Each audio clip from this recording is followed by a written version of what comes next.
Isaías capítulo 6, versículos del 1 al 8. Isaías capítulo 6, versículo del 1 al 8. También le doy la bienvenida a todas las personas que van a estar escuchando este mensaje por internet. Si por alguna razón estás escuchando esto por internet y no has visitado nuestra iglesia, quiero animarte a que estés aquí los próximos domingos y que puedas adorar al Señor junto con nosotros. Isaías 6, del 1 al 8. Dice lo siguiente. El año en que murió el rey Usías, vi al Señor sentado en un majestuoso trono. Está hablando Isaías. Y del borde de su manto se llenaba el templo. Lo asistían poderosos serafines. Y esto que vamos a leer es una descripción de cómo son los serafines en una visión celestial. ¿Se acuerdan de la novela donde salía Serafín? ¿Sí se acuerdan? Sí. Así no eran, así no son. Según el serafín era bien tierno, ¿verdad? Vestía como de azul o algo así, ¿no? Sí, yo lo veía. Bueno, así no era, así no son los serafines. Dice, cada uno de los serafines tenía 6 alas. Con 2 alas se cubrían el rostro, con 2 alas se cubrían los pies y con 2 alas volaban. Se decían unos a otros, Santo, Santo, Santo es el Señor de los ejércitos celestiales. Toda la tierra está llena de su gloria. Sus voces, las voces de los serafines, dice, sacudían el templo hasta los cimientos y todo el edificio estaba lleno de humo. Entonces dije, todo se ha acabado para mí. Estoy condenado porque soy un pecador. Tengo labios impuros y vivo en medio de un pueblo de labios impuros. Sin embargo, he visto al Rey, el Señor de los ejércitos celestiales. Entonces uno de los serafines, voló hacia mí con un carbón encendido que había tomado del altar con unas tenazas. Y con él tocó mis labios y dijo, ¿ves? Este carbón te ha tocado los labios. Ahora tu culpa ha sido quitada y tus pecados han sido perdonados. Después oí que el Señor preguntaba, ¿a quién enviaré como mensajero a este pueblo? ¿Quién irá por nosotros? Aquí estoy yo, le dije. Envíame a mí, respondió Isaías. Oremos. Dios, te doy gracias por tu amor, por tu presencia. Gracias por la intimidad que buscas tener con cada uno de nosotros. Oro en el nombre de Jesús para que durante los próximos minutos nos motives, Señor, a poder ir y cumplir con la encomienda que tú nos has dado a cada uno de los que estamos aquí. Bendice este tiempo, sé entre nosotros, habla nuestras vidas, disponemos nuestros oídos y nuestro corazón, Señor, en el nombre de Jesús. He titulado a este mensaje, El llamado que sostiene. El llamado que sostiene. ¿Sabes? Isaías, cuyo nombre significa el Señor es salvación, fue es uno de los profetas más distinguidos del Antiguo Testamento. Y esto es por 2 razones. La primera es que sus profecías tenían una conexión muy profunda con la idea de que un día vendría un Salvador, vendría el Mesías para rescatar al pueblo de Israel, pero también al resto del mundo. Aunque también otra de las razones por las cuales el ministerio de Isaías fue tan importante o es tan importante es debido a que él llevó a cabo su ministerio en un momento de mucha decadencia moral y espiritual del pueblo de Israel. Esto le hacía todavía más complejo a Isaías poder ser el profeta que Dios deseaba que fuera. El ministerio de Isaías, como el de muchos profetas en la Biblia, no fue nada sencillo. El ministerio profético no es nada sencillo porque a menudo tiene que ver con la exhortación, la confrontación y el traer mensajes de parte de Dios al pueblo, ¿verdad? O a personas específicamente. Y por lo tanto, este ministerio no es sencillo. Pero Isaías, al igual que otros profetas en la Biblia, decidió mantenerse firme, no rendirse y cumplir con el llamado que Dios le había dado. Ahora, creo que al menos, ¿verdad? Hay 3 razones por las cuales Isaías no se rindió. La primera de ellas era porque amaba al Señor, amaba a Dios y por lo tanto estaba comprometido a cumplir con lo que Él le había encargado. Lo segundo, ¿verdad?, que provocó que Isaías no se rindiera era porque él a menudo experimentaba el respaldo de Dios sobre lo que él hablaba y sobre su ministerio. Y esto es muy hermoso, ¿verdad? Cuando Dios te envía a hacer algo y sabes, sientes, ¿verdad?, que no estás solo, sino que puedes declarar que el Señor te está respaldando. Pero creo que la tercera razón por la cual Isaías no se rindió fue porque él fue llamado por Dios de una manera muy peculiar a servirle. Hubo ciertos elementos que compusieron su llamado, ¿verdad? Que le permitió a él ser firme, no rendirse y seguir adelante. Ahora, el día de hoy, quiero recordarte algo. Todos, sin excepción alguna, tenemos una encomienda de parte de Dios que Él desea que llevemos a cabo y cumplamos exitosamente. Ahora, no importa si es la primera vez que escuchas decir esto a alguien o si ya tienes mucho tiempo arraigado al Evangelio, quiero que recuerdes esto. El Señor tiene un plan y una encomienda específica para ti. Así lo dicen las Escrituras. Vamos a Efesios capítulo 2, versículo número 10. Dice, pues somos la obra maestra de Dios. Él nos creó de nuevo en Cristo Jesús a fin de que hagamos las cosas buenas que preparó para nosotros tiempo atrás. Lo que Pablo está diciendo en estas líneas es que desde antes de que tú y yo conociéramos a Cristo Jesús, Él ya tenía una diversidad, ¿verdad?, de cosas y momentos preparados que Él esperaría que lleváramos a cabo una vez que le conociéramos.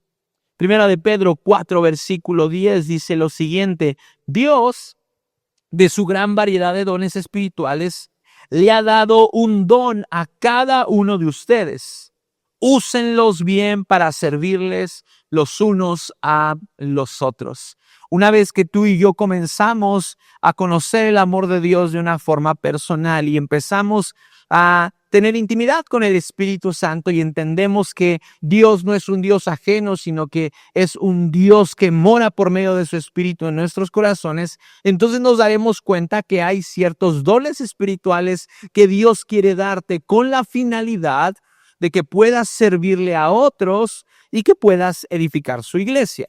Ahora, el Señor reparte, ¿verdad?, conforme a su voluntad, diferentes clases de dones a su iglesia. Él decide cómo hacerlo, pero algo de lo que no podemos dudar es que Él tiene un don para cada uno de nosotros. No tengo tiempo para leer todos los dones que el Señor ha plasmado en su palabra, pero por eso es bueno que continúes con tu formación espiritual dentro de la iglesia. Estamos justamente hace 2 clases, hemos visto los dones del Espíritu Santo en Escuela de Líderes, ¿verdad? Aunque bueno, si quieres te puedes acercar conmigo al final y te puedo dar algunos versículos claves donde puedes encontrar los dones del Espíritu Santo. Pero ahora vamos a ver qué dice Mateo 28, 18 al 20. Sí, Mateo capítulo 28, 18 al 20. Dice, Jesús se acercó y dijo a sus discípulos, se me ha dado toda autoridad en el cielo y en la tierra. Por lo tanto, vayan y hagan discípulos de todas las naciones, bautizándolos en el nombre del Padre y del Hijo y del Espíritu Santo. Enseñen a los nuevos discípulos a obedecer todos los mandatos que les he dado. Y tengan por seguro esto, que estoy con ustedes siempre hasta el fin de los tiempos. Y esta es la razón por la cual tenemos obreros interculturales en diferentes partes del mundo.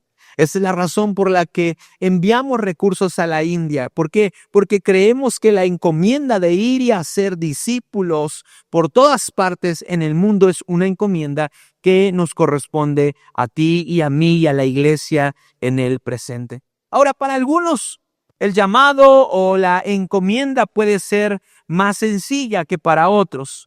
Pero sin importar qué tan compleja, sencilla o difícil creas que sea tu encomienda, Dios desea que la cumplas con firmeza, que te mantengas delante de ella y que puedas declarar victoriosamente cuando Él te llame a su presencia, que lo que Él te ha encargado lo has hecho de buena manera.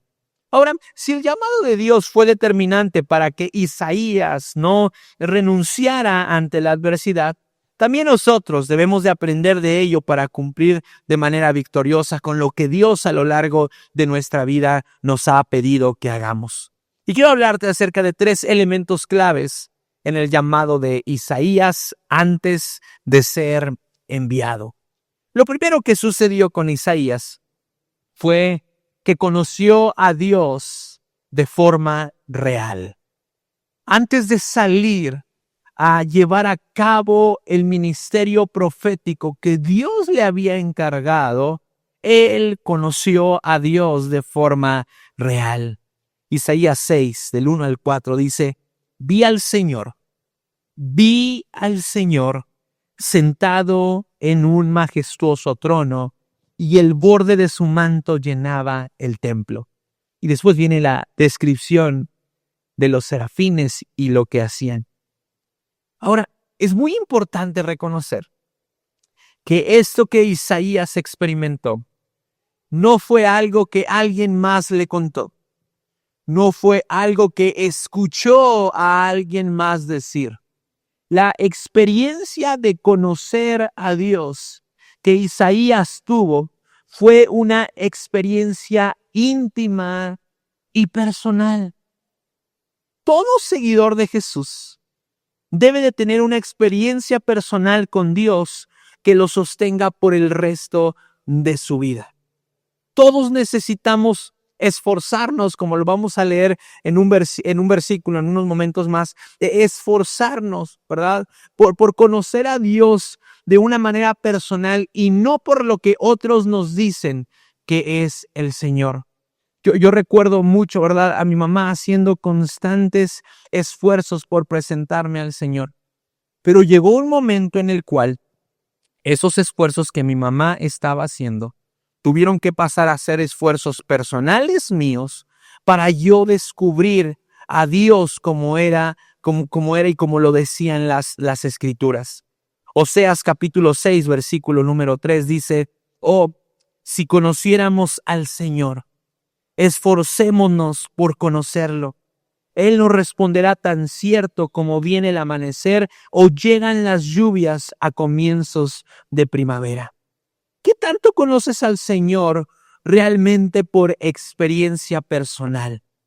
¿La fe que hoy practicas es una fe que has cultivado y fortalecido o es una fe simplemente heredada en la que no has trabajado para crecer?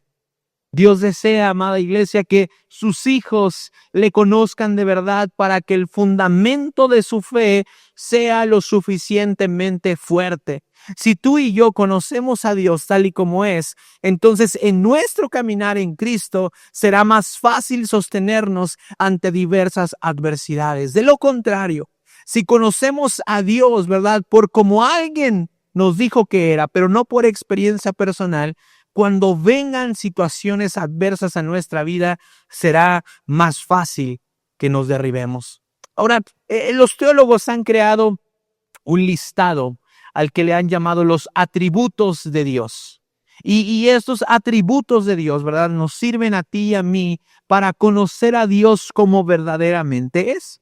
Y estos atributos los han dividido en 2 partes, los atributos incomunicables y los atributos comunicables. Los incomunicables son aquellos atributos que solamente le pertenecen a Dios y que no son compartidos con otro ser humano. Y los atributos comunicables son las características que nuestro Dios tiene y que pueden llegar a ser imitables por ti y por mí. Y quiero darte el listado de los atributos incomunicables que nos hablan acerca de cómo es Dios verdaderamente. El primero es que nuestro Dios es eterno. Nuestro Dios no tiene principio ni fin. Nuestro Dios también es inmutable. No cambia en su naturaleza ni en sus promesas. Nuestro Dios es omnipotente. Tiene todo el poder para cumplir su voluntad. Pero también nuestro Dios es omnisciente. Conoce todo, el pasado, el presente y el futuro. Pero también Dios es omnipresente. Él está en todo lugar, al mismo tiempo. Y finalmente, nuestro Dios es autosuficiente. No depende de nada ni de nadie. Ahora vamos con los atributos comunicables, estos que en alguna medida pueden ser imitados por los seres humanos. Nuestro Dios es santo. Está separado de todo pecado y de toda maldad. Nuestro Dios es justo. Todo lo que hace es recto y es verdadero. Nuestro Dios es misericordioso. Se compadece y extiende gracia al pecador. Nuestro Dios es amoroso. Su esencia es amor puro y perfecto. Dios es amor. Pero también nuestro Dios es fiel. Él cumple todo lo que promete. Dios también es bueno. Todo lo que hace es bueno y para bien. Y el último, que es el que más me gusta de todos, es que nuestro Dios es paciente. Tarda en enojarse y espera para dar la oportunidad al arrepentimiento. Amada iglesia, ese es nuestro Dios. Todos y cada uno de los atributos, tanto los comunicables como los incomunicables, se pueden experimentar y se pueden sentir, ¿verdad?, por el ser humano. Lo que quiere decir que esta lista que te acabo de leer no es una lista que precisamente tengamos que memorizar como las tablas de multiplicación, ¿verdad? Es algo que debemos de encargarnos de a lo largo de nuestro caminar con el Señor, lo debamos de experimentar y conocer de una forma cercana para que podamos entender quién es nuestro Dios. Porque ¿sabes algo? Al no conocer a Dios como verdaderamente es, correremos el peligro de estar esperando algo de Él que por su propia naturaleza le es imposible entregarnos. A lo mejor te dices, Señor, ¿verdad?, bendice este negocio chueco, ¿verdad? Permíteme abrir un depósito, el cri-cri, ¿verdad? Algo, ¿verdad? Bendice. Y mira, Dios, si tú lo bendices, yo pongo la lámina, es más, hasta un tercer piso en Agape Sur, ¿verdad? Pero bendíceme. Y estás esperando algo, o estamos esperando algo, que Dios en su naturaleza no nos va a dar. Porque Él no es así. Y necesitamos entender delante de quién estamos. Antes de que Isaías saliera a hacer su ministerio, tuvo un encuentro cara a cara con el Señor, donde lo pudo conocer de forma real. Y eso fue lo que le permitió a Isaías no rendirse y avanzar de manera efectiva en lo que Dios le había encargado. Pero lo segundo que pasó en el llamado de Isaías fue que fue consciente de su naturaleza pecaminosa.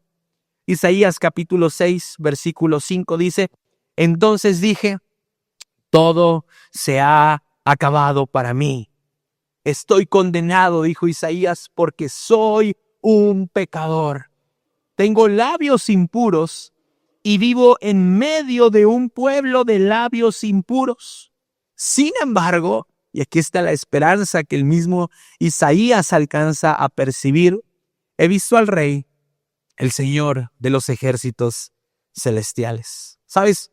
Hay un efecto muy curioso que sucede en la vida de los creyentes, y es que mientras más conocemos la santidad de Dios, más conscientes seremos de nuestra propia naturaleza pecaminosa. Hay gente que llega a la iglesia diciendo, no, yo no soy tan pecador, yo no soy tan malo, ¿verdad? Sí he hecho una mentirilla que otra, ¿verdad?, de vez en cuando, pero yo malo no soy. Y entonces comienzan a conocer a Cristo Jesús.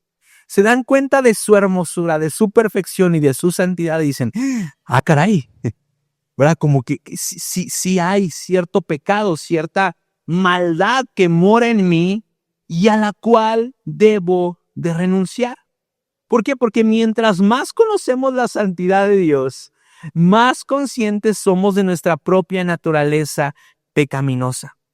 Al experimentar a Dios de una forma íntima y cercana, amada iglesia, Isaías pudo percibir su pecado con mayor facilidad. No solamente su pecado, sino el pecado del que estaba rodeado, el entorno del que estaba rodeado.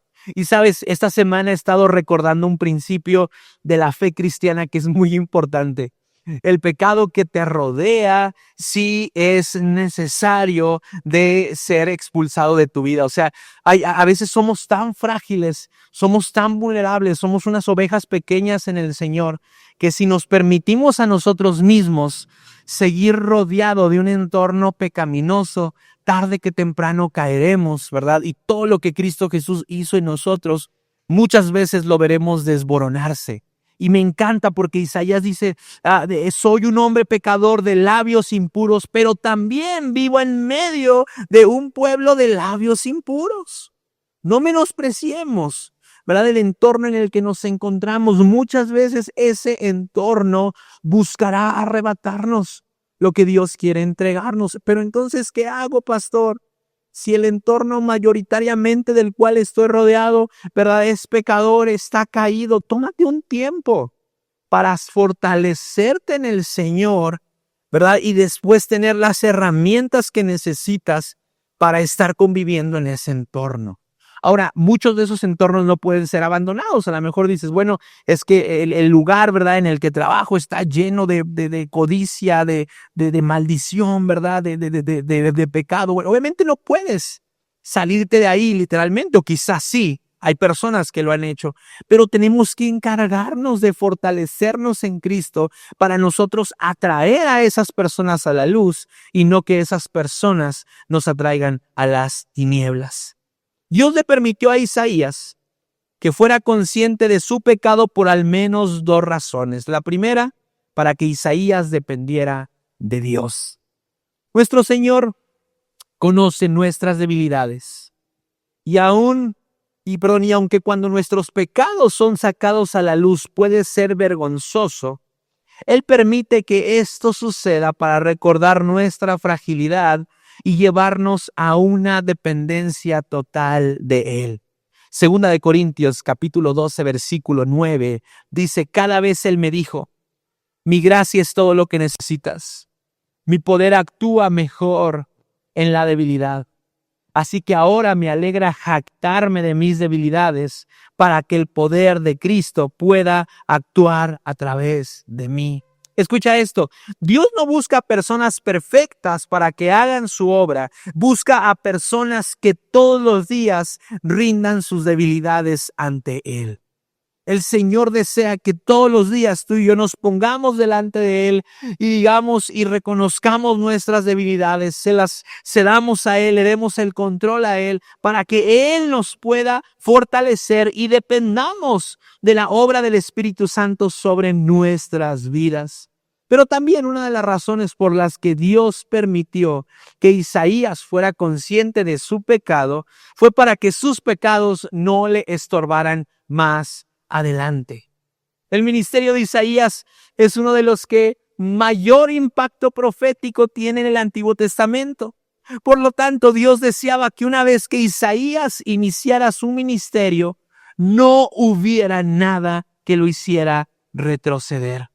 El Señor decía, mira, pues más vale, ¿verdad? Una bañada rápida, ¿verdad? Y bien, ¿verdad? Bien limpiecito de los pecados. Renuncia en este momento para que cuando estés avanzando, ese pecado no sea un obstáculo para ti.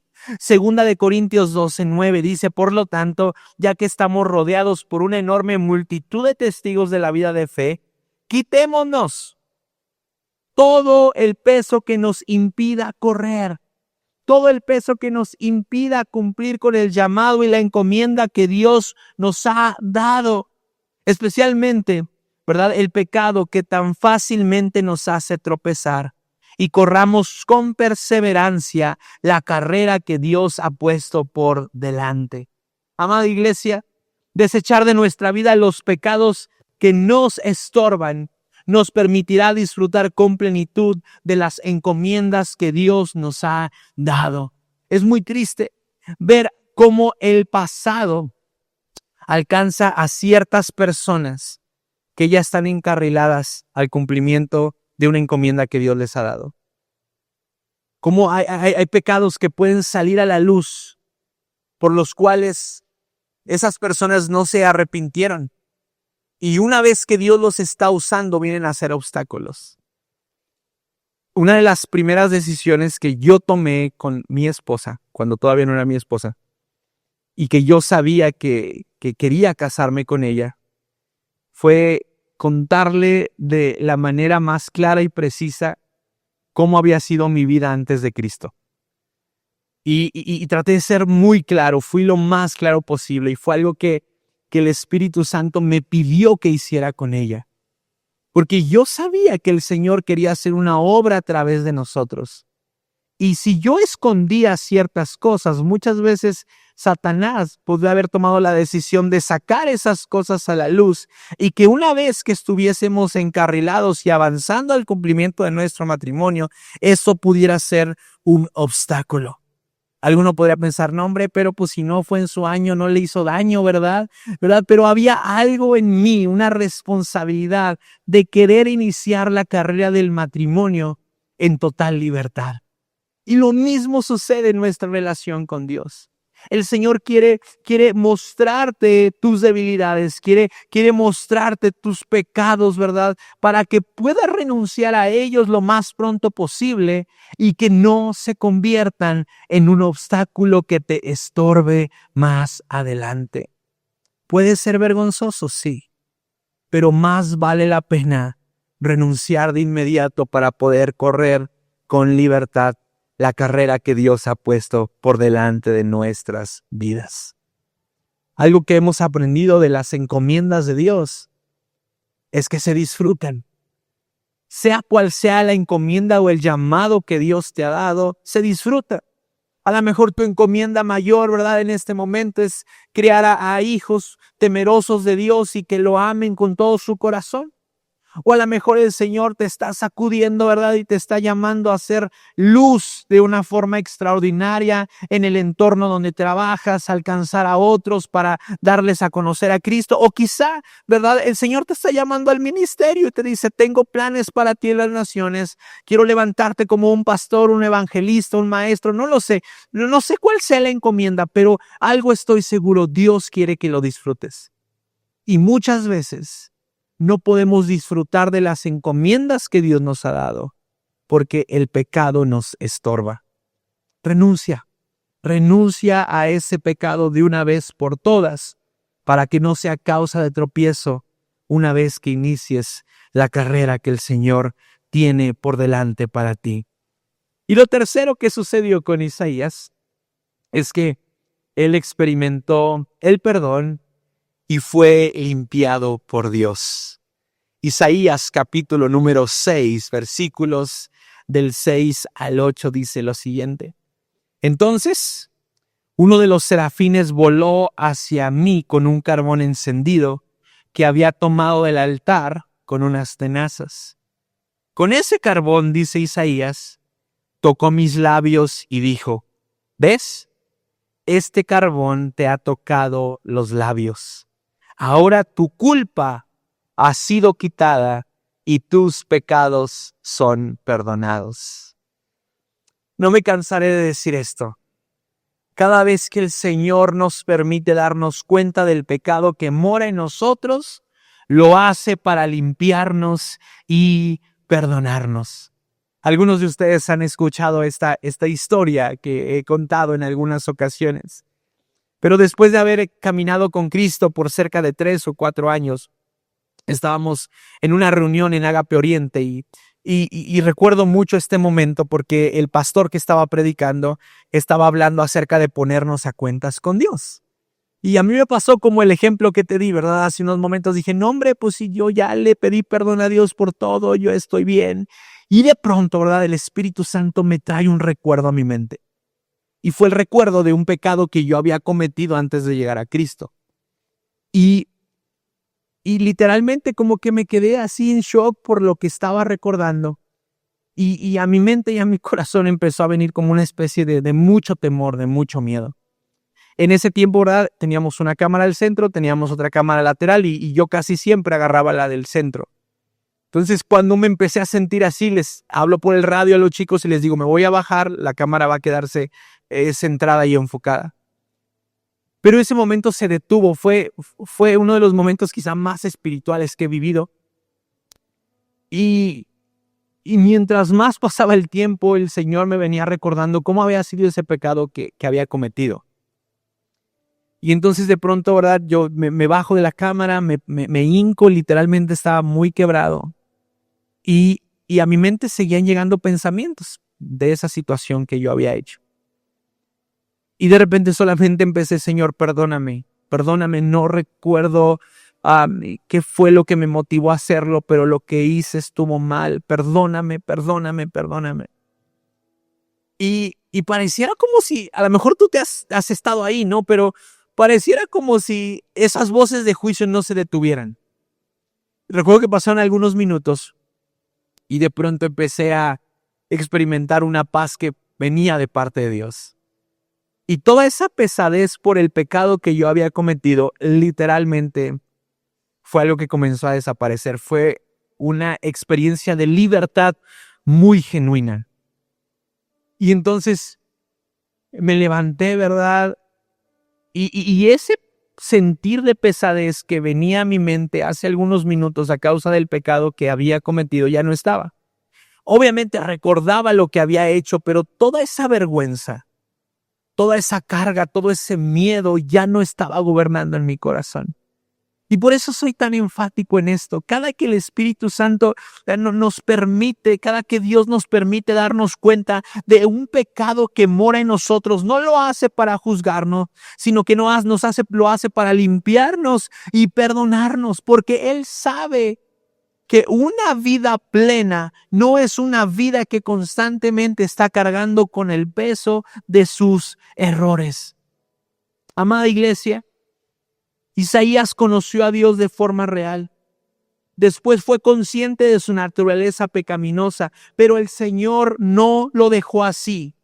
Dios lo limpió y le otorgó la libertad que necesitaba para ir adelante con la tarea que el Señor le había encomendado. ¿Qué hubiera pasado si Isaías solamente hubiese sido consciente de su pecado, pero Dios no lo hubiera limpiado? Quizá la condenación, el juicio y las inseguridades lo hubieran acompañado por el resto de sus días y él no hubiese sido el profeta que la Biblia dice que fue. Pero esto no fue así. El Señor tuvo compasión y misericordia y lo limpió por completo. La mejor noticia es que esa compasión, ese atributo de compasión y misericordia que caracterizan a nuestro Dios, siguen estando disponibles para ti y para mí gracias al sacrificio que Jesús hizo en la cruz por nosotros. Juan 3:16 al 17 dice: Pues Dios amó tanto al mundo que dio a su único Hijo, para que todo el que crea en Él no se pierda, sino tenga vida eterna. Escucha esto. Dios no envió a su Hijo al mundo para condenar al mundo, sino para salvarlo por medio de Él. El perdón que viene por confesar a Jesús como nuestro Salvador es real y debe de acompañarnos a lo largo de nuestra vida. Cuando decimos que Jesús murió por ti en la cruz, no es para apapacharte, ¿verdad? No, que sientas que no pasa nada, que no hay nada más que hacer. No, el perdón de Dios es real. Y Dios desea que tú y yo caminemos con libertad y sabiéndonos perdonados. Lo natural del perdón es que no solamente lo pidamos, sino que lo experimentemos. Se puede caminar una vida alejados de la culpa y de la pesadez por los errores que hemos cometido. Sí se puede. El perdón no tiene que ser solamente un concepto que escuchamos los domingos en la iglesia o que leemos, ¿verdad?, en las escrituras. El perdón es algo que se siente, que se experimenta. Pero muchas veces tiene que ver con una condición de orfandad que hay en nuestros corazones que nos impide entender que Dios nos ha ya perdonado. Muchas veces tiene que ver con un alto juicio y un alto nivel de exigencia que nos ponemos nosotros mismos, que nos impide creer que verdaderamente el Señor nos ha perdonado. Escucha esto, Miqueas 7:18-20 dice: ¿Dónde hay otro Dios como tú, que perdona la culpa del remanente y pasa por alto los pecados de su preciado pueblo? Y escucha esto, esto es para ti, dice: no seguirás enojado con tu pueblo para siempre, porque tú te deleitas en mostrar tu amor inagotable. Volverás a tener compasión de nosotros. Aplastarás nuestros pecados bajo tus pies y los arrojarás a las profundidades del océano. Una vez que nos arrepentimos de corazón y que le pedimos al Espíritu Santo que nos ayude a caminar en dirección opuesta hacia el pecado, dice la palabra de Dios que el Señor echa nuestros pecados a lo profundo del mar y no se acuerda más de ello. El problema es que a veces tenemos un espíritu de buzos. El Señor los arrojó al fondo del mar y nos lanzamos a buscarlos y los sacamos nuevamente, ¿verdad? Y nos aferramos a vivir con esos errores por los cuales ya Dios nos perdonó. Si deseas cumplir de manera exitosa y victoriosa la encomienda que Dios te ha dado, necesitas reconocer y experimentar el perdón y la limpieza de nuestro Dios. Pero si dudamos que Dios nos ha perdonado, creemos que no somos dignos de hacer lo que Él nos ha pedido que hagamos. Si dudamos de que Dios nos ha perdonado, será imposible creer que su unción y respaldo está sobre nosotros. La palabra de Dios dice que nuestro Dios no es hijo de hombre para mentir. Y si Él dijo que el Espíritu Santo estaría sobre ti, está sobre ti. El detalle es que muchas veces no lo creemos y por lo tanto, aunque hay unción, y lo voy a decir de esta manera, hay poder del Espíritu Santo dentro de nosotros, ese poder no puede fluir porque no nos sentimos dignos, no nos sentimos o no creemos que Dios nos quiere usar a causa de los pecados que hemos cometido. Ahora, no estoy diciendo que ignores condiciones pecaminosas que hay en el presente en tu vida. Sería una herejía. Estoy diciendo que pecados que sepas que habitan en ti tienen que pasar por el arrepentimiento y el perdón de Dios. Y una vez que eso sucede, entonces comenzamos a caminar y a llevar a cabo las obras que Dios nos ha pedido que hagamos. Y cierro con esto. Creo hoy que el perdón de pecados que Jesús te ofrece es real y que si te has arrepentido verdaderamente, tus faltas han sido quitadas. Cierra tus ojos ahí en tu lugar.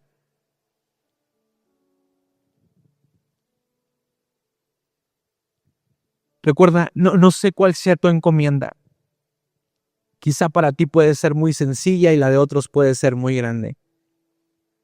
Pero Dios tiene un plan para cada uno de nosotros. Y si no sabes cuál es ese plan, necesitas comenzar a descubrirlo. Aunque algo a lo que todos somos encomendados es a ir y a ser discípulos. De esa encomienda nadie se puede salvar. Señor, yo oro en el nombre de Jesús para que los pasos de nuestra iglesia sean pasos firmes y que no retrocedan. Entendemos que para que esto suceda, primeramente tenemos que conocerte de una forma real. Señor, oro para que la fe de cada uno de los que estamos en este lugar no solamente sea una fe heredada, sino que sea algo que nosotros hacemos crecer, que nosotros fortalecemos y algo por lo cual trabajamos todos los días. Oro para que todos los atributos de nuestro Dios sean atributos que conocemos, pero que también hemos experimentado. Recibe la gloria, recibe la honra, Señor. Oramos en el nombre de Jesús para que nos hagas conscientes de nuestra maldad. No para juicio, Señor, sino para que podamos entender que necesitamos depender de ti todos los días de nuestra vida y que saquemos de una vez por todas, Señor, aquellos pecados que nos impiden caminar con libertad. Pero te pido, Señor, que no nos quedemos ahí. Oro en el nombre de Jesús para que ninguna persona de nuestra iglesia sea frenada por el juicio y la condenación que viene de Satanás. Oro en el nombre de Jesús para que todos y cada uno de los que estamos aquí podamos experimentar la libertad que viene por el perdón de los pecados que hemos cometido. Y conocerán la verdad y la verdad los hará libres, dice su palabra. Oro para que el día de hoy, Señor, tú quites toda pesadez de nuestras espaldas a causa del juicio y la condenación, la culpa, Señor, por los pecados que hemos cometido en el pasado, pero que tú ya perdonaste. El día de hoy tomamos la decisión consciente de dejar los pecados que hemos cometido en lo profundo del mar. Oro en el nombre de Jesús para que las voces de juicio que Satanás trae a la vida de la iglesia y busca provocar que sean frenadas, sean quitadas, Señor Jesús, de nuestra mente. Oro en el nombre de Jesús para que todo pensamiento de muerte sea quitado, Señor, de en medio de nuestra iglesia. Oro en el nombre de Jesús para que todo pensamiento de renuncia, Señor, de volver atrás sea quitado de nuestra iglesia. Oro en el nombre de Jesús para que cada hijo e hija tuya, Señor, de esta congregación y aún de las congregaciones en San Luis Potosí, en México y en el mundo, puedan avanzar con la identidad de hijos e hijas tuyas que han sido perdonados por nuestro Dios. Sosténnos, Padre. Sosténnos en ti, te necesitamos. Llévanos al cumplimiento de aquello que nos has encomendado de forma firme y sin retroceso, Señor. Gracias por tu amor y tu presencia. En el nombre de Jesús. Amén y amén. Amén. Dale un fuerte aplauso al Señor.